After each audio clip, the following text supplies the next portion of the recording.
Bendito y alabado sea, Señor Jesús. Padre Santo, en esta noche, Señor, queremos que tú, Señor, nos llenes, mi Dios. Llenes a Damián, Señor, para que él pueda, Señor, darte, mi Dios, porque él solamente es un canal tuyo, Señor, donde tú pasas, mi Dios, y llegas a nosotros, Señor. Que nuestros corazones, nuestras mentes estén abiertas a lo que tú quieres enseñarnos hoy, Señor. Gracias, Padre, te damos de antemano, porque tu Espíritu Santo, Señor, nos llena y nos fortalece y nos enseña, Señor. Y todo esto te lo pedimos en tu nombre, mi Dios, que vive y reina por los siglos de los siglos. Amén. Y dice la palabra. Quedamos de pie, los que puedan. Es el Señor mismo que nos está hablando. Ellos dos, de 1 al 13. Al llegar el día de Pentecostés, estaban todos reunidos en un mismo lugar. De repente vino del cielo un ruido como el de una ráfaga de viento impetuoso, que llenó toda la casa en la que se encontraban. Se les aparecieron unas lenguas como de fuego, que se repartieron y se posaron sobre cada uno de ellos. Quedaron todos llenos del Espíritu Santo y se pusieron a hablar en otras lenguas, según el Espíritu les concedía expresar. Había en Jerusalén hombres piadosos que allí recibían venidos de todas las naciones que hay bajo el cielo. Al producirse aquel ruido, la gente se congregó y se llenó de estupor al oírles hablar cada uno en su propia lengua. Estupefactos y admirados decían: ¿es que no son galileos todos estos que están hablando? Pues ¿cómo cada uno de nosotros lo oímos en nuestra propia lengua nativa? Partos, medos y elamitas, habitantes de Mesopotamia, Judea, Capadocia, el Ponto, Asia, Frigia, Panfilia, Egipto, la parte de Libia fronteriza con Cirene, forasteros romanos, judíos y prosélitos, cretenses y árabes. Todos los oímos hablar en nuestra lengua las maravillas de Dios. Todos estaban estupefactos y perplejos y se decían unos a otros: ¿qué significa esto? Otros, en cambio, decían riéndose: están llenos de mosto. Entonces Pedro, presentándose con los 11, levantó su voz y les dijo: judíos y habitantes todos de Jerusalén, que os quede todo esto bien claro y prestad atención a mis palabras. Palabra de Dios.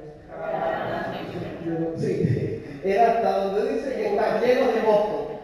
Porque sí, gloria a Dios. ¿Cuánto da gloria a Dios esta noche? Alegría y gozo en el Señor. Gracias una vez más por venir a compartir con nosotros aquí la palabra de Dios en esta noche. Y porque el Señor tiene muchas bendiciones guardadas. Ya ha derramado algunas desde que empezamos, pero vienen cosas mayores en lo que queda de noche. Entonces, antes de comenzar, antes de entrar ahí, quiero hoy decirles que hoy vamos a hablar de cosas que normalmente nadie habla. Y usted se dará cuenta cuando me escuche que a lo mejor nunca en su vida ha escuchado una predicación hablando de este tema. Aún, aunque haya leído muchas veces este texto, el punto que yo voy a tocar hoy, o los puntos que voy a tocar hoy, después voy a preguntar si alguno lo ha escuchado alguna vez. ¿Qué fue lo que pasó? Vamos a tratar de viajar en el tiempo a ese día. ¿Qué pasó allí, en ese lugar? Uno, estaban 120, incluyendo a la Virgen María, reunidos en espera del Espíritu Santo. De repente, ¿qué ocurrió? Vino un viento huracanado que llenó todo y aquello empezó a temblar. un fuerte ruido proveniente del cielo, una ráfaga de viento poderoso, y lenguas de fuego que empezaron a repartirse por las cabezas de los que estaban presentes. Lenguas de fuego. Pero no una lengua de fuego porque, ay, se emocionó, no, una lengua de fuego real, quemando en la cabeza de cada cual. Y los oían hablar después en sus propias lenguas. En principio, eso es lo más visible que uno puede sacar del texto, ¿sí o no? Sin embargo, hay un dato que nos hace pensar que allí ocurrieron otras cosas. Y ese dato es que dice que algunos pensaban que estaban llenos de mosto. El mosto es el jugo de la uva. El mosto es el jugo de la uva. Cuando se fermenta el vino, cuando no se fermenta y se toma así, normalmente es no alcohólico, pero en otras versiones de la Biblia nos dice parecían que estaban borrachos. En la versión tuya dice que estaban borrachos, en la misma versión católica, sin embargo, dice que estaban borrachos. En la de ella dice que estaban borrachos. Amén. Entonces, voy a hacer una pregunta. Si la gente pensó que estaban ellos borrachos, ¿fue simplemente un ruido, las lenguas y eso? ¿O algo más ocurrió? ¿Qué llevó a pensar a la gente que ellos estaban borrachos? Porque estaban haciendo cosas, hablando con las lenguas y todas esas cosas. Las lenguas no necesariamente. ¿Por qué? Porque nadie se maravilla por oír a otra persona hablar en su idioma. Porque eso es simplemente, bueno, alguien, ¿cuánta gente no ha hablado 3, 4, 5 idiomas, sí o no? Eso no es nada. Sí, uno se admira en el sentido de que, bueno, mira, qué inteligente es, que ha estudiado y sabe 3, 4, 5 idiomas. Pero no es algo que lleve a nadie a pensar que están borrachos, ¿sí o no? Pues entonces vamos a buscar, a pensar y sacar juntos cuáles son las características o los efectos cuando una persona está borracha. ¿Está alegre o está triste? ¿Llora o se ríe? Risas descontroladas. Eso, risas descontroladas. Mareos. Hablar mucho y enredado. ¿O no? Dificultad para caminar. Lo que te va a hablar, lo que se cae. Eso voy. Caer rendido de sueño. Hay gente que cuando se emborracha cae como una bomba, así en la cama, una piedra, y se queda roto, dormido. Levanta la voz a veces y empieza a gritar. Desinhibición, es decir, no tienen miedo, se sueltan, ya empiezan a ser ellos. Por eso se dice que una persona se conoce a veces más cuando está borracho que cuando está no ebrio, es decir, sobrio. Exactamente. Empiezan a hablar. Hay personas también que tienen visiones cuando están borrachos, ¿o no? No hemos escuchado gente, mira, por ahí no sé qué, no hay nadie. Hay gente que se desmaya, que se cae, tiene movimientos involuntarios de los miembros del cuerpo y tienen sensaciones físicas, calor, calambres, adormecimiento. ¿Algo más se me ha quedado fuera? Yo nunca en mi vida me he emborrachado, entonces no sé exactamente la experiencia. He estado un poquitito alegre, pero nunca me he emborrachado en mi vida. Entonces no sé lo que es, pero a mucha gente lo he visto. Y a lo mejor si alguno tiene experiencia aquí, pues me pueda aportar algo que me falte. Entonces, ahora vengo yo y pregunto. Muchas veces no hemos sentido cosas así cuando estamos en oración.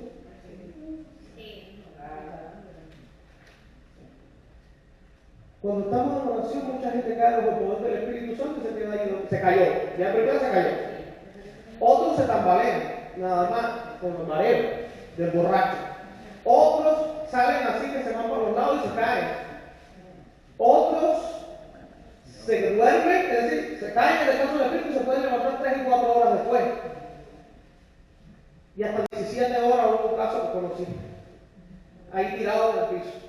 La iglesia cerró, abrió, volvió a abrir, se puede cerrar y él todavía seguía tirado en el piso.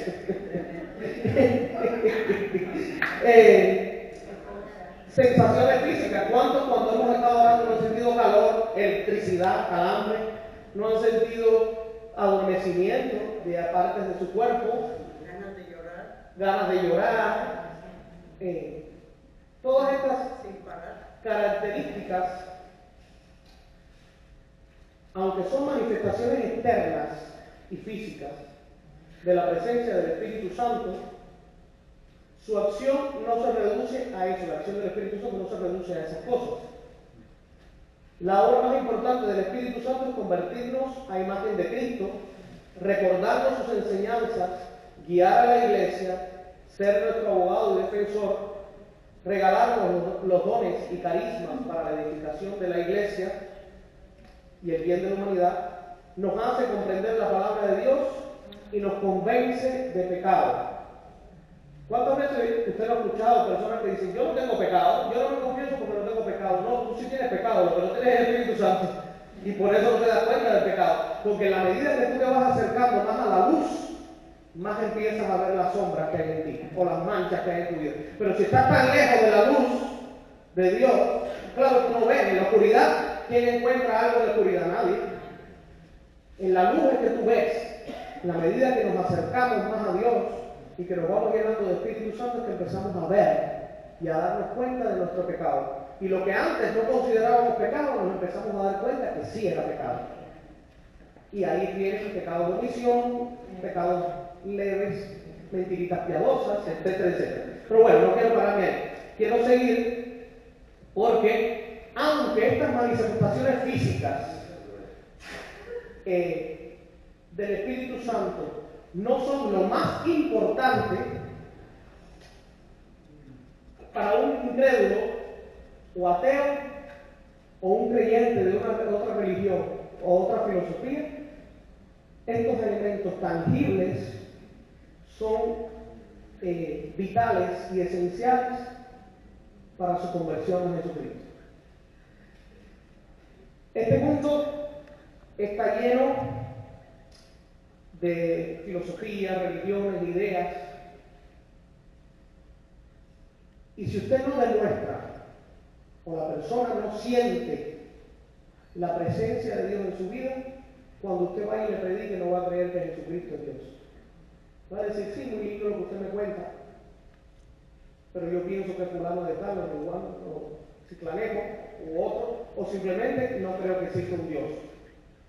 Entonces, aunque para nosotros, a veces cristianos más formados, más serios, más de la iglesia, más no sé qué, estos elementos, algunos puedan considerar que no son importantes para las personas que están en la calle, para las personas que no conocen a Dios, que es a lo realmente, a lo que estamos llamados, que es a convertirlos y ayudarlos a que se conviertan, en realidad que convierten en el Espíritu Santo.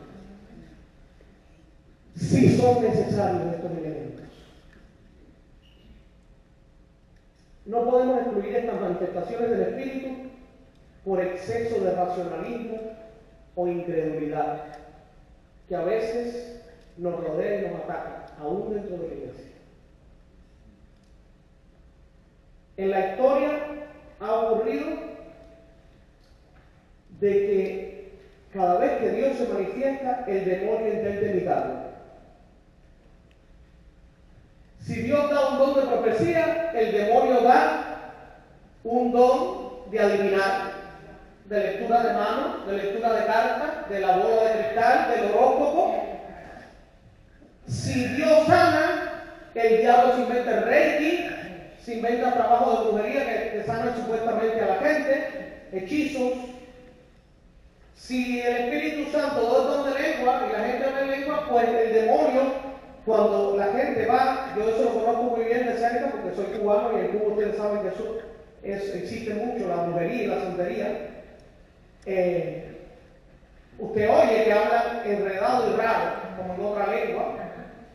Es decir, que siempre que Dios se manifiesta, el diablo viene con una falsa poder a querer imitar a Dios.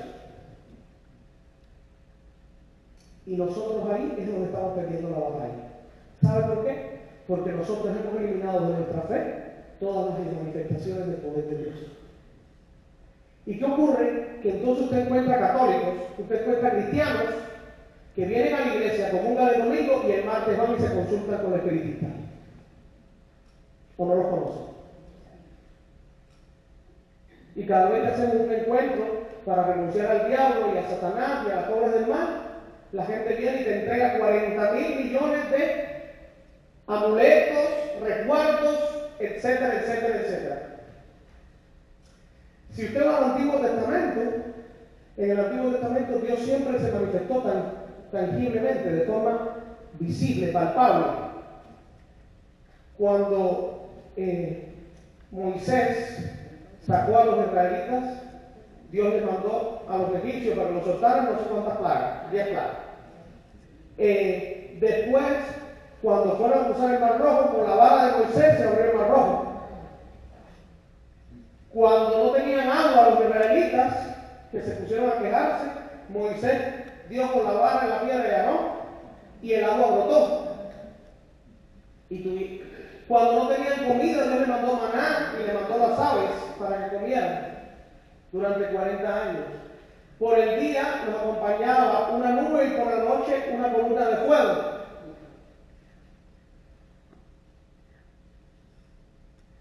Y tristemente muchas personas en la iglesia, al no vivir eso o no haberlo visto nunca, creen que todo eso fue un cuento o una manera de explicar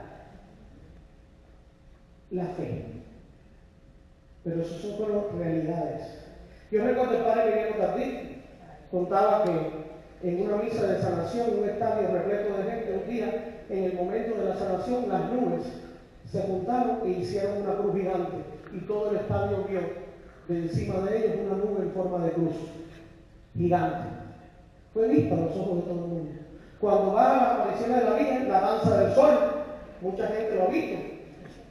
Yo conozco personas que han estado presentes, bueno, familia de ellos, Amparín, lo vio, la danza del sol, en Georgia, cuando fue con otras amigas, y así. Y muchas personas lo han vivido, esas experiencias de la manifestación de Dios físicamente. Nosotros tenemos que empezar a abrirnos a que Dios se manifieste en nuestra vida como Él quiera. No empezar a poner y a racionalizar, a razonar y decir, mire, si usted se pone a hacer estas cosas, usted va a parecer un loco o un borracho. Ya se lo dijeron a los apóstoles y a la Virgen María. Y si se lo dijeron a ellos, ¿qué espera por usted? ¿Cree que es usted? ¿O no? Si ya la Virgen María y a los apóstoles le dijeron borrachos, ¿qué nos podrán decir a nosotros? De todo. Ahora la pregunta es, ¿ellos porque le dijeron borrachos dejaron de hacer lo que tenían que hacer? ¿Dejaron de proclamar la palabra de Dios? ¿Dejaron de orar y que Dios confirmara con señales, signos y prodigios su evangelización? No. Y hablamos del Antiguo Testamento, que puedo seguir contando todas miles y cientos de textos que ustedes pueden buscar en el Antiguo Testamento, donde Dios se manifiesta de manera factible ahí, visible, evidente. Nuestro Dios es más poderoso que ninguna obra de las tinieblas. Amén. Entonces, en el Nuevo Testamento, ¿cómo se manifestaba el amor y el poder de Dios tangiblemente? Jesús sanando a los enfermos, haciendo milagros y liberando a los oprimidos por el diablo. Y en los apóstoles de la iglesia primitiva se habla que de esa manera, hay padres de la iglesia, hay uno de ellos que decía que gracias a que los cristianos oraban por los enfermos y los sanaban y hacían milagros y sacaban a los demonios, el imperio romano se cayó y se convirtió. Entonces tenemos que acción de Dios en nosotros y no ponerle coto a Dios, no ponerle límites a Dios, para que Él se manifieste como Él quiera. Es un error grave, y ha sido un error grave, ocultar el poder y la manifestación de Dios a la sociedad humana, dejando paso a que el demonio con sus falsos poderes y encantamientos desvíe a la gente de la fe en Jesucristo. El diablo se inventa lo que usted no se imagina para que la gente no llegue a Jesucristo. Un trapito rojo, un ojito de no sé qué cosa, un azabache. Mire, se inventa un ombligo de un bebé nacido, que si una piedra, que si una pirámide, que si un... Lo que él necesita inventarse para que usted no llegue a Jesucristo. Por eso hay tantos y tantas religiones en el mundo. No porque sean diferentes o actúen diferentes fuerzas, es porque actúa la misma fuerza, lo que buscando cómo meterse en la mente de la gente para que la gente nunca llegue a Jesucristo. Entonces, recuerdo que cuando empezó la renovación carismática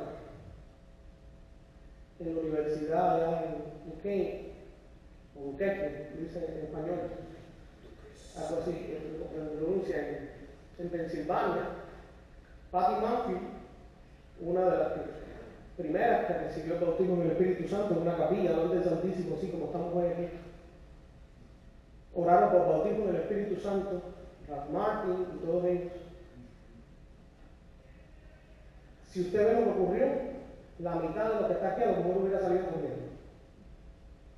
Cuando Patty Murphy recibió el poder del Espíritu Santo, el bautismo en el Espíritu Santo, Patty Murphy rodaba por el suelo con don de risa y hablando en lengua.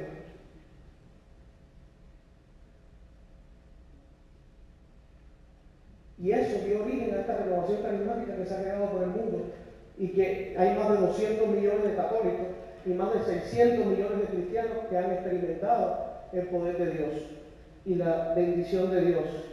Ahora, mi pregunta después de este testimonio, de este que cuento de Patty Murphy es: ¿está hoy la renovación carismática abierta a estas expresiones del Espíritu Santo? No es para que me responda, es para que se responda cada cual y se cuestione cada cual. ¿Usted, como miembro de la renovación carismática, está abierta a esas manifestaciones?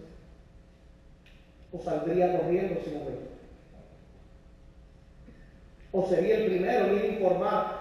¿Usted sabe lo que pasó en tal capilla, en tal parroquia? Y a regar la bola, inventando y haciéndola crecer más, pero no para bien, sino para dañar. ¿Estamos dispuestos a que nos llamen locos y borrachos?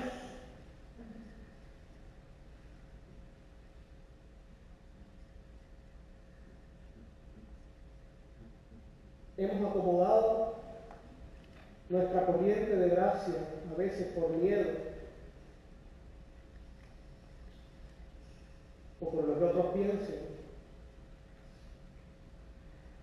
Hemos apagado a veces las manifestaciones del Espíritu Santo, acomodándonos a los criterios de los hombres y del mundo, por encima del poder de Dios.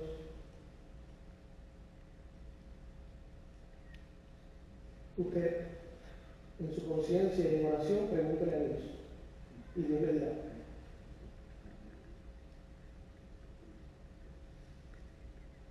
Por eso, mi petición es que hoy nos abramos a la manifestación de Dios como Dios quiera. Es la invitación. Y vamos a pedir a Dios, y voy a juntarme a la oración del Santo Padre San Juan 23, cuando al inicio del Concilio Vaticano II dijo: abramos puertas y ventanas de la Iglesia para que el Espíritu Santo renueve en nuestros días las señales, signos y prodigios que acompañaron a la evangelización de la Iglesia primitiva.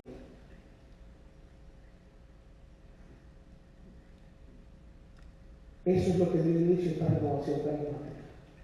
el poder de Dios. ¿Lo estamos cultivando o simplemente nos estamos quedando en lo externo de la renovación carismática de levantar las manos, aplaudir y cantar?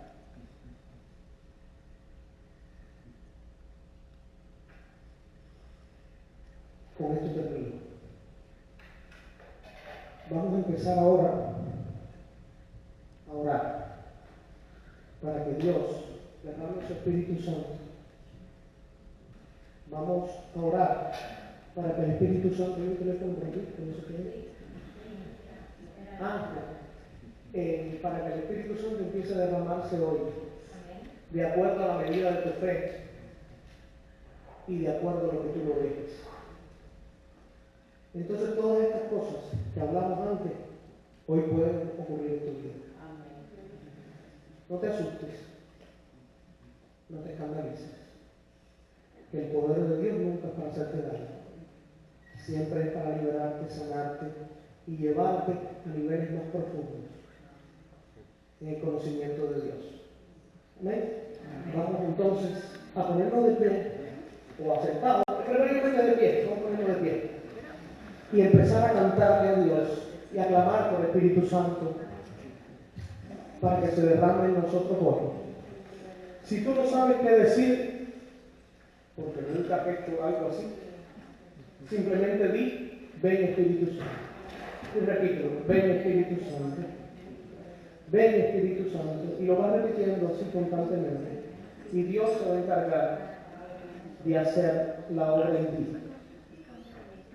Y vamos a cantar. Espíritu de Dios, ven y sopla de los cuatro vientos y estos cuerpos vivirán. Ven y sopla, Santo Espíritu de Dios, ven y sopla en mí.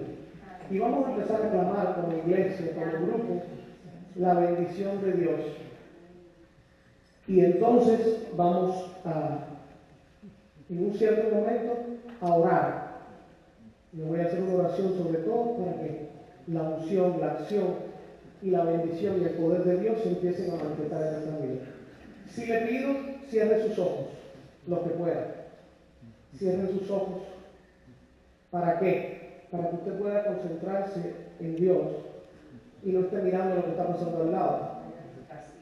Lo que está pasando al lado, ni se preocupe. Si alguien grita, si alguien llora, son manifestaciones. No es para que usted esté mirando. Trate de vivirlo usted. Trate de que esa misma bendición le llegue a usted. Y su vida va a cambiar a partir de hoy. La unción de Dios va a venir sobre él. Y su corazón va a ser sanado hoy. Usted puede ser liberado hoy de cualquier opresión diabólica en el nombre de Jesús. Y usted puede ser sanado de cualquier enfermedad. Porque cuando el poder de Dios baja, decía el padre Darío de Cancún, que preparó un grupo de catecúmenos para el día de Pentecostés, cuando fueran bautizados y cuando fueran confirmados, ellos tuvieran la expectativa de que iban a bajar lenguas de fuego. Y para sorpresa hasta del obispo, en el momento que empezaron a realizar la confirmación, se aparecieron lenguas de fuego encima de cada catecúmeno, cada persona que iba a hacer la confirmación. Es decir, no es una cosa falsa, no es una cosa de histeria, es algo real, que Dios lo hace cuando usted lo cree. Y usted lo puede ver en iglesias donde los bomberos han llegado a querer apagar fuego porque desde fuera se ve la iglesia en fuego. Y es porque la gente dentro está alabando y gozándose del Señor. Porque no hay fuego por ninguna parte. Entonces, dejemos que el fuego de Dios descienda hoy sobre nuestras vidas. Amén. Vamos a cantar. Se paró el piano. Vamos a cantar. Espíritu de Dios, ven y sopla de los cuatro vientos. Y estos cuerpos, estos huesos vivirán.